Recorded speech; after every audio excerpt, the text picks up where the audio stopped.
Good morning, boys and girls. Happy Thursday. Before we get to Because of Winn, Dixie, I wanted to talk a little bit about how we are successful readers. That's something that we've been talking about since day one. The very first day of school is building those habits as a successful reader. And the first thing that you need to do to build that habit is to read. So I thought it would be fun to share with you a few of my favorite books that I've been reading while we've been away from school. So the first one, I know it looks really big. But I read it really quickly. It's called The Great Alone. It's by Kristen Hanna, and she's one of my favorite authors. My very favorite book that I read from her was called The Nightingale. And then The Great Alone, it's all about this little girl who moves with her family to Alaska, and it's about all the trials and tribulations, so all the challenges that she faced during that time period and how she really persevered through it. So that was fantastic. This book, I know a lot of your parents probably read. It's called Educated. And this one's kind of similar to the other. It's the same type of theme where this little girl was raised in a very different family and they were against education and she wanted to pave her own path. So she wanted to be educated, and even though she didn't get all the support that she wanted from her family, ultimately she chose on her own to work hard and get to the place that she wanted to get to in life. So find joy in reading. Being a successful reader is all about reading, and especially right now, I think with all this going on, it's so easy to just pick up a book and lose yourself in it and pretend that you're somewhere else. So let's do that together as we read Because of Winn, Dixie. And I know we already started this chapter together. We read about half of it, but that was during our Zoom meeting before spring break. So we're going to start at the beginning of chapter 21 again. And this was right after Opal convinced a bunch of her friends to come to the party at Mrs. Dump's house. So let's get started. After I got Otis convinced to come, the rest of getting ready for the party was easy and fun. Me and Gloria decided to have the party at night when it would be cooler. In the afternoon before, we worked in Gloria's kitchen and made egg salad sandwiches.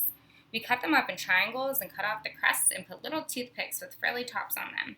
Winn Dixie sat in the kitchen and looked at us the whole time. He kept on wagging his tail.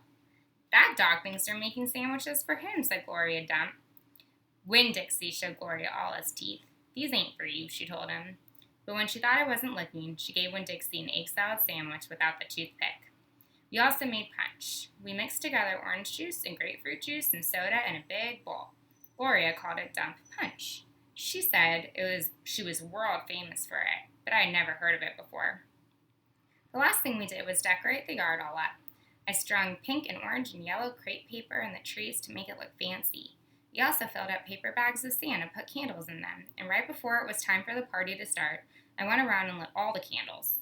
I turned Gloria Dump's yard into a fairyland.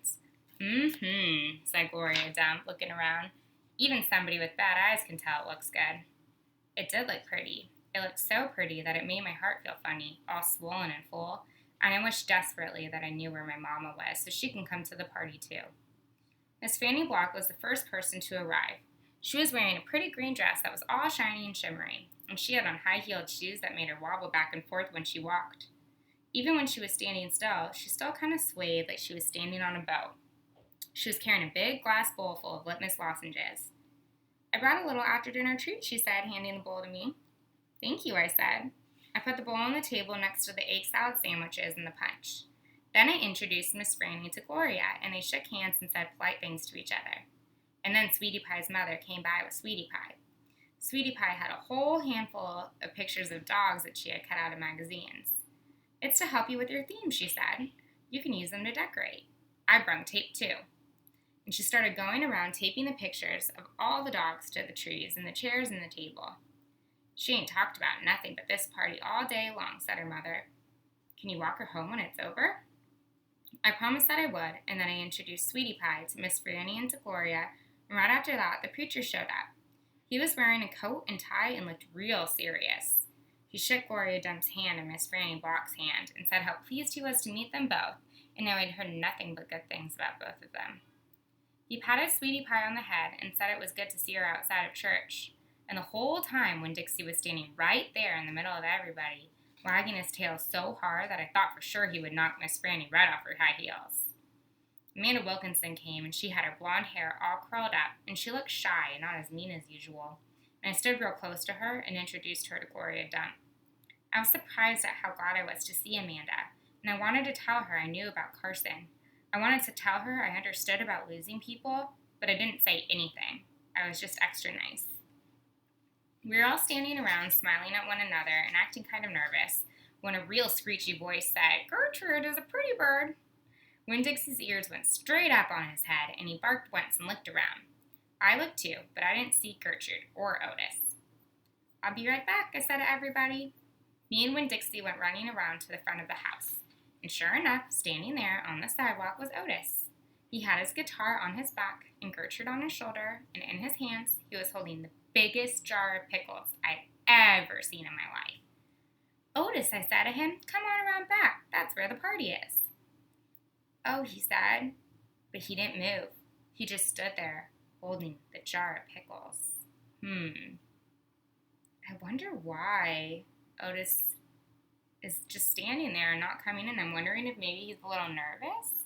Why do you think Otis might be nervous? Let's find out. "Dog!" screeched Gertrude. She flew off of Otis's shoulder and landed on Winn Dixie's head. "It's all right, Otis," I told him. "It's just a few people, hardly any people at all." "Oh," said Otis again. He looked around like he was lost. Then he held up the jar of pickles. "I brought pickles," he said. "I saw them," I said. "It's just exactly what we needed. They will go perfect with the egg salad sandwiches." I talked to him real soft and gentle and low, like he was a wild animal that I was trying to get to take food out of my hand. He took one tiny step forward. "Come on," I whispered. I started walking, and Winn Dixie followed me. And when I turned around, I saw Otis was following me too. So I'm wondering if Otis might be a little bit nervous to come to the party because he's not used to being around so many people. I also wonder if a lot of people knew that he was in jail, so he's a little scared to see the reaction of others because in the beginning, even Opal was scared. She thought that he was some criminal until she knew what actually happened and got to know him.